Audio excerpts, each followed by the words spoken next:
Leather na pang forever? As in forever ang kintab at bango? Pwede pala yung ma-achieve at di na yan sikreto.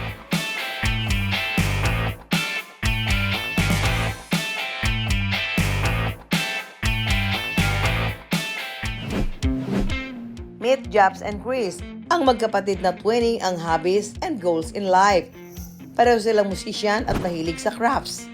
Mahilig talaga mag-craft yung nanay namin namin. Tsaka yung tito namin na si Django. He is known for being an artist talaga. And doon kami nagsimula na marunong kami magtahi. 2021 nang bumitaw pansamantala sa pagiging musician ang dalawa. Gamit ang tira-tira o scrap leather materials ng kanilang tito, Django, nakagawa sila ng wallets at bracelets. Ang pagpapakilala nila sa social media, libre pero malayo ang narating. Zero puhunan, ma'am. At first talaga, yung mga nalikom na mga pera doon, binili talaga namin siya ng isang leather na whole. So may isang color na kami na hindi tagpi. Sumali sila sa mall bazaars. Nang unti-unting makilala, inalok sila ng isang mall sa Boracay para magtayo ng pwesto roon.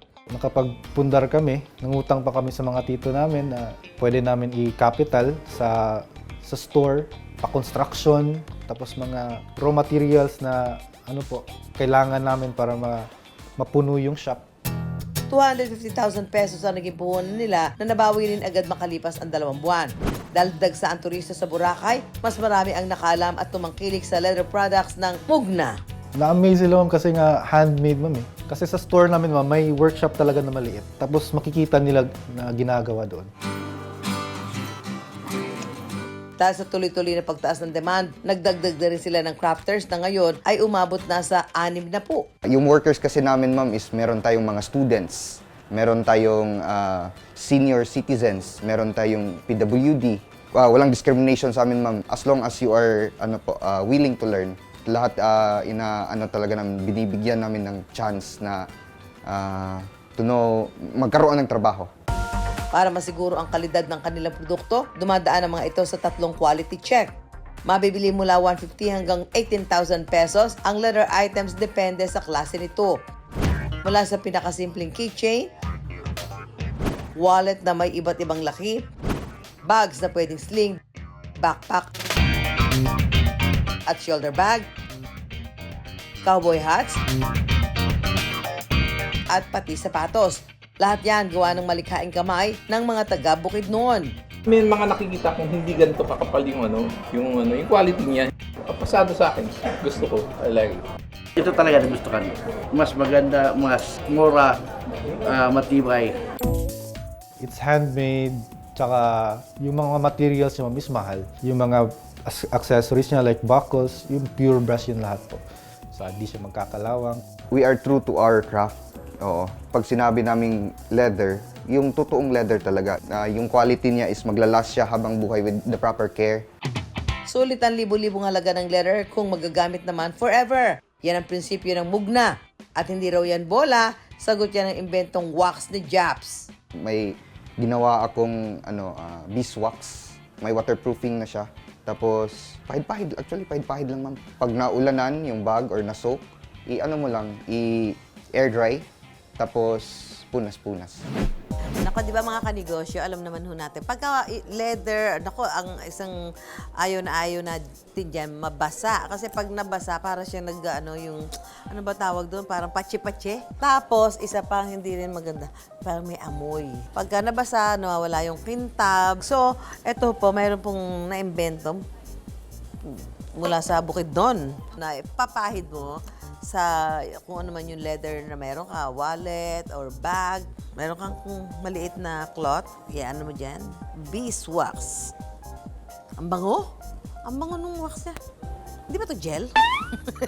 Hindi ba din sa buhok doon? Ang bango. Yan. So, pahid natin dito. Siyempre, pag may leather na bag ka or wallet, gusto mo yan, pag alam mo dyan, dapat matagal mo siyang magagamit. Kaya lang problema mo nga dyan, parang, yun nga, minsan may amoy, tapos nawawala. Minsan nga, inaamag pa eh. Belt, ayan, yung mga belt nyo, tinubuan na ng amag. Kasi alam mo naman, itapon mo yung leather mo, belt man yan, bag or wallet, mahal-mahal kaya ng leather. Ang bango. Parang sarap umumungi tuloy. Sa loob ng 5 taon, nakapagtayo na sila ng 10 branches nationwide. Yung problem ngayon is kahit yung online team namin is 10 manpower, hindi pa rin kaya mga inquiries na sagutin, ma'am. Kasi ang dami talaga yung Kaya magkapatid, siniguradong matututukan ang lahat ng aspeto ng kanilang negosyo. Ako, ma'am, bali sa direction ng company. Ako talaga nag-manage yung mga managers namin. Si Chris is magaling siya sa sa social media. Kaya siya yung gumagawa ng mga videos namin, nagma-market online.